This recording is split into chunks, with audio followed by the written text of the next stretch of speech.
आप शंकर जी की पूजा। हमारे देश में अब सावन सोमवार आ रहा है, सोमवार के दिन क्या होगा, सावन के दिन, सावन में आएगा सोमवार या सावन का महीना, सारे लोग शिव मंदिर जाएंगे। जाना चाहिए, गलत नहीं है। पर मुझे एक बात बताओ, शिव के मंदिर में जाने वाले लोग क्या शिव से कुछ सीखते भी हैं कि केवल मंदिर जाते हो? हमारे यहां मंदिर इसलिए नहीं बनाए थे कि तुम जाके केवल लोटा भर पानी चढ़ा के आओ। अरे मंदिर इसलिए बनाए थे कि वहां जाके, मंदिर अपने आप में यूनिवर्सिटी है, मंदिर अपने आप में एक शिक्षा का केंद्र है। उदाहरण से समझो, भगवान शिव, चलो बताओ, जब भरी सभा में दक्ष प्रजापति ने शिव को अपमानित किया, शिव को गालियां दी, तो क्या शंकर जी ने उत्तर दिया? क्या किया शंकर जी ने? चुप रहे। क्या आपको कोई गाली दे दो चार तो चुप रह पाते हो? क्यों? फिर शिव की पूजा का मतलब क्या हुआ? शिव के आदर्शों पर तो चले ही नहीं।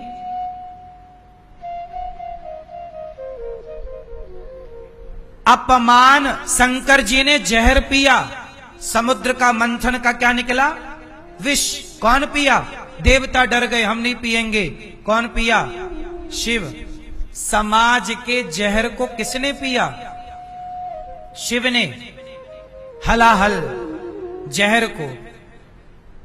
आप लोग, अपमान का जरा सा जहर मिल जाए तो आपकी स्थिति बिगड़ जाती है।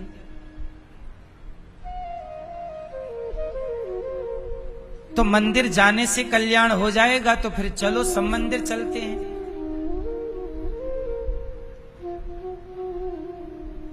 आज लोगों ने अर्थ का अनर्थ कर डाला। मंदिर जाने का मतलब ये था ही नहीं जो आप कर रहे हो। लोटा भर दूध ले जाके डाल दिया। क्यों डाला? पता ही नहीं। सब डाल रहे हैं तो हम भी डाल रहे हैं।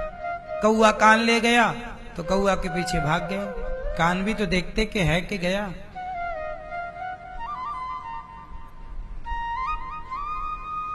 शिवजी का मंदिर क्या सिखाता? शिवजी के मंदिर में शिव पार्वती हैं। शंकर जी का ऐसा एक मंदिर बताओ जहां पार्वती ना हो। एक मंदिर बता दो आप। हर मंदिर में शिव पार्वती हैं जोड़े से। बोलो हाँ। आप बताइए कि आप शिव के मंदिर में जाते हो, शिव जी तो युगों युगों से अपनी पत्नी के साथ रह रहे हैं, तुम 10-20 साल अपनी पत्नी के साथ नहीं रह पाते, तलाक ले लेते हो और तुम जा रहे हो शिव जी के मंदिर में।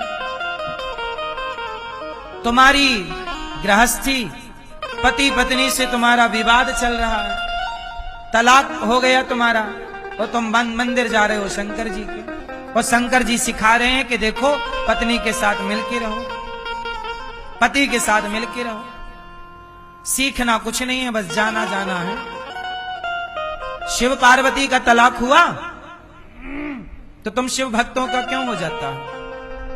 क्योंकि तुम शिव के आदर्शों को अपनाते नहीं हो। ना पुरुष ना स्त्रियां अपना रही हैं, ना पुरुष अपना रहे हैं। शंकर जी के आदर्शों पर चलिए। शंकर जी के सिर पे कौन है? गंगा। बोलो, क्यों है गंगा सिर पे? यहां आप बताओ, शंकर जी के सिर पे गंगा क्यों है? सिर पे ही क्यों रखी? हाथ पे रख लेते, पीठ पे रख लेते, कंधे पे रखते, यहां क्यों रखा? समाज को सिखाने के लिए, शिव जी का रूप तुम्हें सिखाने के लिए है। शंकर जी की प्रतिमा, शिवलिंग केवल शिवलिंग नहीं, वो अपने आप में एक यूनिवर्सिटी है। इतना सा क्या है वो? अपने आप में एक यूनिवर्सिटी है। शंकर जी के सिर पे गंगा है। मानो शंकर जी कहते हैं, परिस्थितियां कैसी भी हों, पर सिर में गंगा रखो मतलब गंगा ठंडी होती है, सिर हमेशा, दिमाग हमेशा ठंडा रखा करो। अब शिव जी का दिमाग तो ठंडा है, आप लोग अपना बताओ, आपका दिमाग क्या है? आपके दिमाग में हीटर चल रहा है, हीटर। हाँ या ना? और पूजा किसकी कर रहे हो? शंकर जी की। तुम भी लोटा भर जल रख लो, ठंडा रहे तुम्हारा दिमाग। तुम्हारा जरा भी ठंडा नहीं है। शंकर जी के गले में सांप है, सर्पों की माला। क्यों है? शंकर जी कहना चाहते हैं कि सांप जो है वो काल है, काल ब्याल मुखग्रास त्रास निर्णा सहित अवे। सांप काल का स्वरूप है। सांप मिल जाए मतलब मृत्यु मिल गई। बोलो हाँ। तो सांप काल का स्वरूप है। शंकर जी काल को गले पर लटकाते हैं कि यार चिंता ना कर, तेरे हृदय में भगवान है तो काल तेरा कुछ ना बिगाड़ेगा। इसलिए वो कालों के काल महाकाल है। शंकर जी को भगवान पर इतना भरोसा कि भगवान राम उनके हृदय में रहते हैं और काल गले में लटका। जिसके हृदय में भगवान होंगे काल उसका कुछ ना बिगाड़ पाएगा। ये शिव जी का मैसेज है। पर कितने लोगों को ये मैसेज आया? कोई नहीं मैसेज ले रहा शिव जी का। जल जल जल, 1 लोटा 2 लोटा 4 लोटा।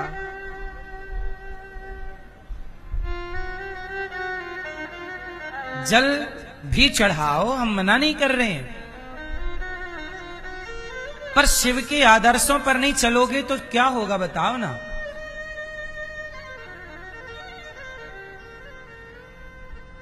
अब ये बताओ,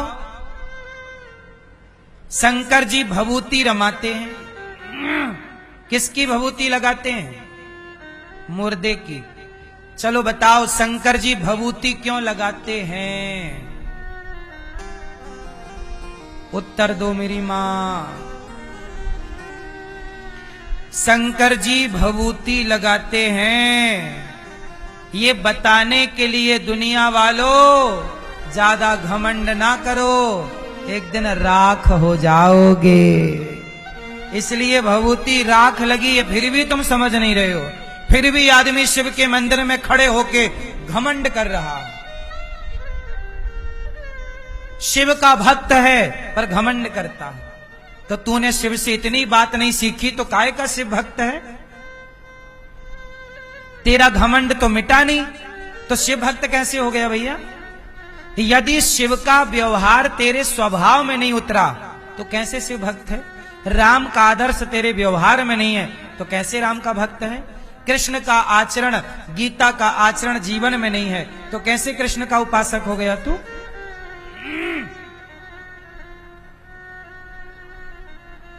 दुर्गा देवी नवरात्रि आती है, सारी स्त्रियां व्रत कर रही हैं, जय हो माता की, जय हो माता की, जय हो माता की। करो, बुरा नहीं है, पर माता रानी का थोड़ा उपदेश भी तो सीखो। माता रानी क्या कहती है? माता रानी के हाथ में 8 हाथ है माता के। कितने हाथ हैं? जोर से। अष्टभुजाधारी है। माता के एक हाथ में तलवार है, एक हाथ में धनुष बाण है, एक हाथ में चक्र है। क्यों? ये माता रानी तलवार लेके काहे घूमती हैं? बोलो क्यों? वो शेर पे काहे सवार हैं? ये दुर्गा मैया शेर पे काहे सवार हैं? करती हो ना मेरी मां पूजा व्रत? चलो बताओ, दुर्गा मैया शेर पे क्यों सवार है? व्रत करते तुम्हारा बुढ़ापा आ गया। चलो बताओ। पता कुछ नहीं है, बस भेड़ चाल। सब चल रहे हैं, हम भी चल रहे हैं। क्यों चल रहे हैं पता नहीं। ऐसे में हिंदू सनातन संस्कृति का कैसे उत्थान होगा? दुर्गा मैया के हाथ कितने हैं? 8। चलो बताओ, भारत में 140 करोड़ लोग रहते हैं, किस स्त्री के हाथ 8 हैं? किसी के नहीं। तो दुर्गा मैया के हाथ 8 क्यों हैं? ये दुर्गा मैया 8 हाथ काहे लिए घूमती हैं? जरा उत्तर दो मेरी मां। सुनो, दुर्गा मैया के 8 हाथ इसलिए हैं क्योंकि दुर्गा मैया के बेटे हैं 4। भगवान दुर्गा मैया के कितने बेटे हैं?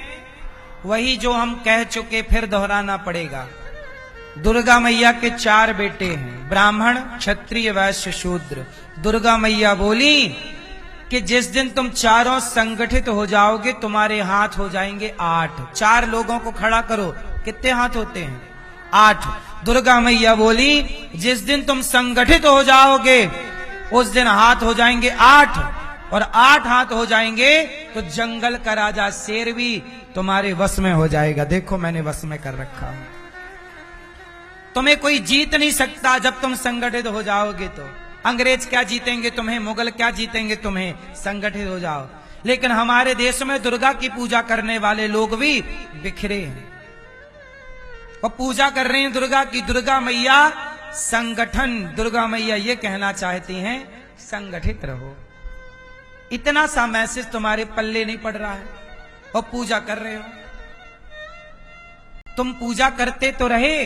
नवरात्रि तो तब भी थी जब 700 साल देश गुलाम था, तब भी तो नवरात्रियां थीं। और जिस दिन संगठित हो गए अंग्रेज मुगल भाग गए कि नहीं? तो दुर्गा मैया की पूजा करते हो पर सीखते कुछ नहीं हो। तो करते रहो पूजा। फिर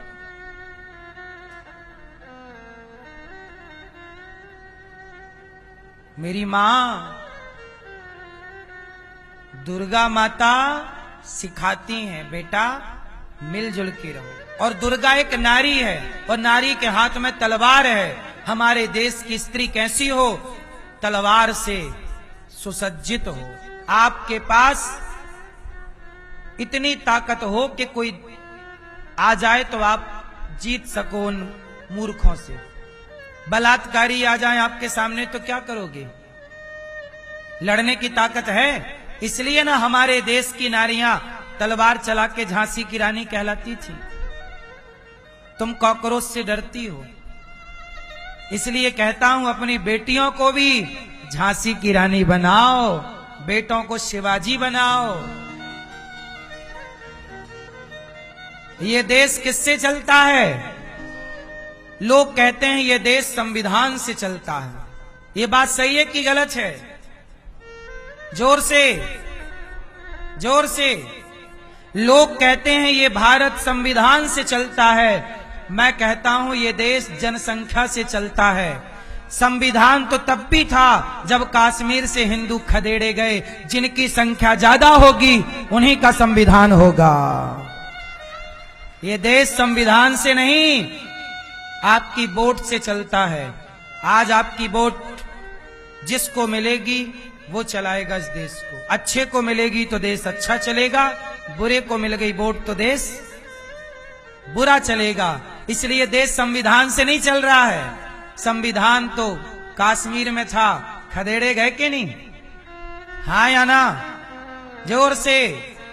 आज तक भी उन ब्राह्मणों को, वहां के पंडितों को वहां की भूमि, उनका घर नहीं मिला। उनकी बहन बेटियों के साथ बलात्कार हुआ, उनको न्याय नहीं मिला। बात सही है कि हम गलत कह रहे हैं? संविधान तो तब भी था। तो ये देश किससे चल रहा है? जिसकी लाठी, हाँ। इसलिए कहते हैं भैया ध्यान रखो थोड़ा देश पर। इसलिए कहता हूं, आज के लिए नहीं बोल रहा हूं, 25 साल बाद, 50 साल बाद देख लेना इस देश में बेटियों को तलवार उठाने की जरूरत पड़ेगी। इसलिए कहता हूं आज से ही तैयारी कर लो। क्या दिक्कत है? जब प्यास लगेगी तब कुआं खोदोगे क्या? बांग्लादेश में हुआ, तलवार, बेटियों को बेटों को शिवाजी बना और बेटियों को कल को आप ना रहे तो आपकी बेटी अपने अधिकार की लड़ाई तो लड़ ले। हाँ या ना? हम आज के लिए ये बातें नहीं कह रहे हैं, 25 साल बाद की बात कह रहे हैं। आप लोग 2025 को देख रहे हैं, हम 2050 को देख रहे हैं। कभी ठंडे दिमाग से सोचना कि आप इस देश में कितने दिनों तक सुरक्षित हैं। आपके बच्चे कितने दिनों तक सुरक्षित हैं। तुम्हारा बच्चा है 1 और विधर्मियों के बच्चे हैं 10। एक क्या कर लेगा? सरकार को जनसंख्या नियंत्रण कानून बनाना चाहिए कि नहीं? बोलो हाँ।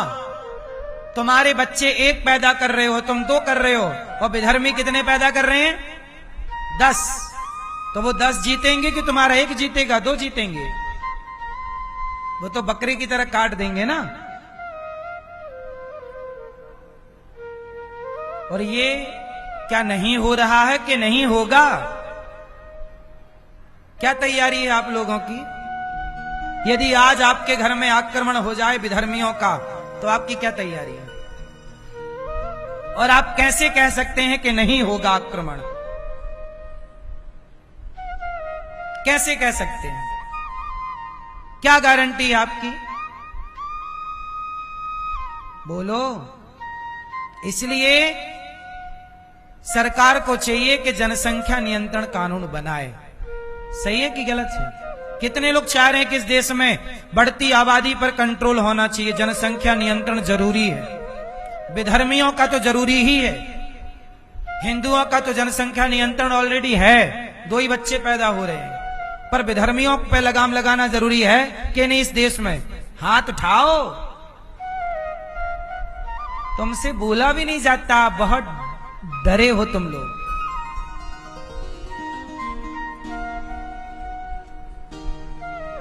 हिंदू बहुत डरता बहुत है।